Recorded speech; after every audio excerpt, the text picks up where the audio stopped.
Sir এই যে organic কেমিস্ট্রির এত রিয়াকশন, এদিক থেকে ওদিকে যাচ্ছে, কার থেকে কি হচ্ছে, তারপর রিয়ারেঞ্জ হয়ে যাচ্ছে, প্রোডাক্ট অন্যই হয়ে যাচ্ছে, কিছুই বুঝতে পারি না, মাথাতেই ঢুকে না।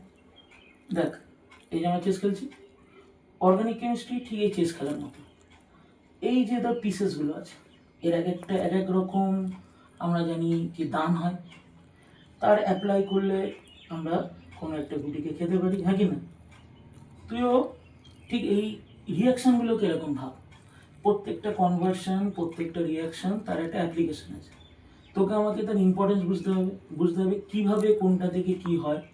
যখন এটা আমরা বুঝে যাব, তখন যেমন এই তুই আমারটা খেতে পারলি গুটি, তোর মনে হয় না এই তো পাচ্ছি, ঠিক তুই যখন এটাকে অ্যাপ্লাই করতে পারবি, ঠিক এই যে গানটা বুঝে যাওয়ার মতো, দেখবি তোর একটা আনন্দ আসবে, হ্যাঁ আই ক্যান ডু ইট।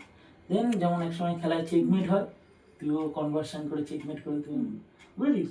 তাহলে রিয়াকশানের ইম্পর্টেন্সটা ঠিক দাবার দানের মতো শিখতে হবে, ওকে?